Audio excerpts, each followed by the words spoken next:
Mga Dre, kumusta kayo? Sana okay lang kayong lahat. Magandang araw, magandang umaga, magandang gabi sa inyong lahat mga Dre, no? Pero bago ang lahat, thank you po muna. Thank you kay Sir Aljim at Jason. Sila po kanina ay, kumbaga bago lang sila rito mga Dre, no? 3 months pa lang. Yung isa June, yung isa July dumating mga Dre, no? Naglilinis kami kanina dun sa may ilalim ng rampa, sa may loading dock. Hindi ko nga alam kung paano nila ako nakita doon mga Dre, no? Basta dumungo sila eh. Kasi malalim nga yun mga Dre, no? Dumungo sila. Sir! Saan ganun? Di napalingon ako mga Dre, no? Akala ko estudyante ko dati eh. Aljim at Jason, thank you sa pagpapa-unlock, sa pagsagot sa mga katanungan natin, no? At shoutout din po kay Sir Julius at Dayan Estrada. Nakita ko po kanina sila sa plaza. Tapos ganun din po shoutout kay Sir Roy at Sheila Medina. Hindi ako sure kung nasa UK po sila kasi yung plug sabi nila from down under eh. Yun o, shoutout po sa inyong mag-asawa. Maraming salamat po, no. Pagkatapos ganun din po, shoutout kay Sir Richard Lim at kay Engineer Kim Jim Kasya. Yun mga Andre, no.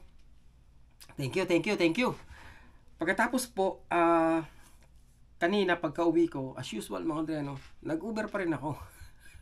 Nag-Uber pa rin ako ng 2 biyahe mga Andre, no. Yung isa, nag-grocery ako for $16. Aksidente kong napindot mga Dre, no. Buti na lang, malapit lang yung sa area lang namin dito mga Dre, no. 2 kilometers lang eh.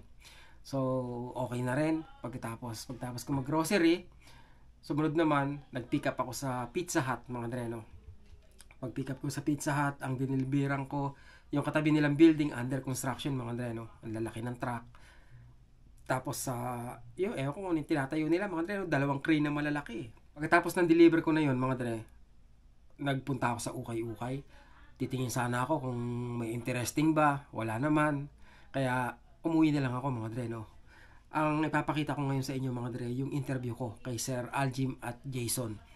At hopefully no, kahit paano may makuha po o magkaroon ng idea yung mga nagbabalak pumunta rito sa Canada at saka yung papunta na rito mga Dre, no. Kumbaga maiksi at simpleng interview lang mga Dre, at least malaman nyo lang yung ilang bagay. Ito mga Dre, meron tayong 2 tropa rito. Tiga Mirabel. Saan kayo nagtatrabaho sir? Sa McDo. Sa McDo? Pares kayo? Anong trabaho sir? Maintenance. Kailan kayo dumating sir? July siya. July. Sa July. Oo. Kumusta naman? Okay naman. Napamahal na ba kayo sa Canada? Oo naman. Pangarap din. Sa sir? Sa agency? Gaano katagal sir? Isang taon din. Isang taon din. Sakto isang taon. Magkano yung ginastos? Wala. Wala talaga, no? Wala lang. Medical yun lang. Magkano na medical ngayon? 13,600. 13,600. Sir, ano nga pala pangalan mo, sir? Aljim. Jason. Tiga saan kayo, sir, sa atin? Pampanga. Ako Cavite. Sa Cavite? Bacoor.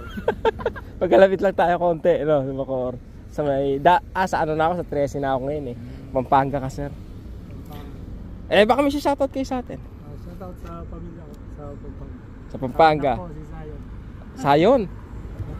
Shoutout din sa pamilya ko sa Cavite, sa Bacoor. Yun, mga sir.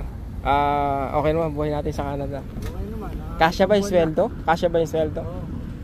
Kasya naman. Nakakapadala din sa Nakakapagpadala na. Yung minimum, parang sa bagay mataas-taas ng konti sa minimum pero may allowance naman eh, no? Nakakapagpadala ba ng 40,000?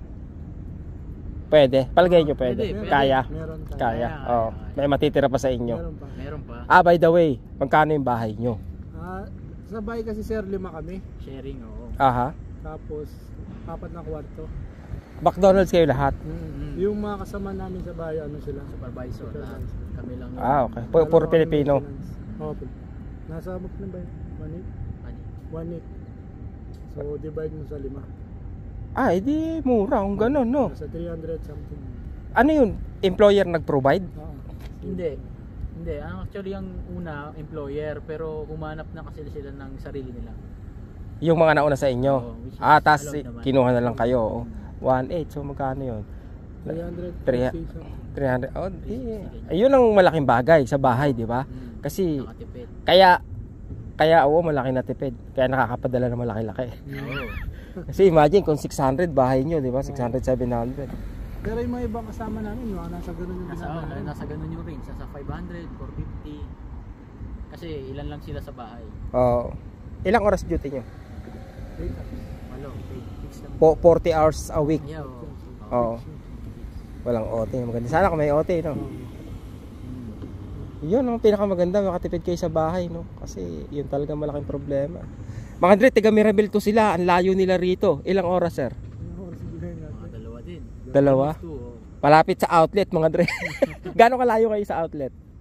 Mga ano lang, bike, mga 35 minutes. Bike. Malayo-layo rin konti, no? Oo. Iyon, mga sir, no? Maraming salamat sa inyo. Baka may sasabihin kayo sa mga kasabay nyo nag-apply sa IPAMS. May nakasabay ba kayo? Wala na eh. Wala na? Kami lang yung first batch. Pero isang taon lang, ha? Oo, isang taon lang. Kailangan ba may experience sa ganong klase ng trabaho para mag-apply? Oo. Kumbaga parang meron kayong experience sa cleaner, Oo. cleaner or janitor. Okay, parang industrial. Ito kasi McDo talaga siya. Oo, sa atin. Ako naman dahil may experience ako sa barko sa hospital. Oo. Related. Ayun, mga Andre, no? Baka isang taong experience, pwede na. Pwede na. Pwede na, oo. Paano ang ginawa nyo? Nag-apply? Pinasa nyo lang yung requirements nyo sa yung ano nyo sa IPAMS o Pinasa ko lang. matagal kayo nagantay bago? Oh. Isang taon bago ako natawag. Ibig sabihin punta ka sa IPAMS, tanong mo kung may hiring silang ganon, meron. parang ganon. Kaya sa Facebook nila, Sa page nila. nagpo-post naman sila. Oh. Matagal din pala waiting. Pero okay na rin, no? Kahit pa paano. Arating din. 2 taon na akong di sumampa. Dahil kakaantay. Ikaw, sir, kailan ka nag-resign? Yung June lang din, mga 1 month before. 1 month before. Oo. Pero may ano na, siguradong makakaalis ka na noon. May ticket ka na. Sure na yun. Nung sinabi na pwede ng IPAMS na pwede na Mag-resign. Yun, nag-resign na ako 1 month before. Buti siya, walang problema. Yun, mga Dre, no? Ano pa ba? Ano bang dapat malaman ng mga bagong dating sa Canada? Mga Dre? Yung ano ba? Anong expectation nyo nung hindi pa kayo nakakarating dito? Yung trabaho. Trabaho. Dami. Hindi Daming ganun trabaho. na parang ano lang, saktuhan lang pero hindi eh. Pagdating namin, daming trabaho. Daming trabaho. Kasi Sa 8 oras, Oo. minsan, habulin mo pa eh. Oo. Dito Kukulangin na 8 pa yung oras. walo. Depende sa dami ng lilinisin mo kung gaano araw mo. Kasi talaga? may mga araw na busy. Oo. Kaya ganun din yung Low bat labas, ikaw mag-isa. Ibig sabihin, talagang sulit yung per oras nyo. Oo, pati sulit grill, talaga. fry, chainsaw, sa ulat yun. Talaga? Oo, mga machine na coffee Da- machine. Sa ulat. Okay. Ang dami pala, no? Oo, magwawalis ka pa. Oo. At least mabilis ang oras. Kaya nga nag-abol kami ng oras. Kaya ba mabilis ang oras? Nag-abol ka ng oras. mamalayan, mag-out ka na. Oo. Yung mga Dre, no? Thank you, ha. Thank you sa inyo. Thank you. Yung mga Dre, no? Oo.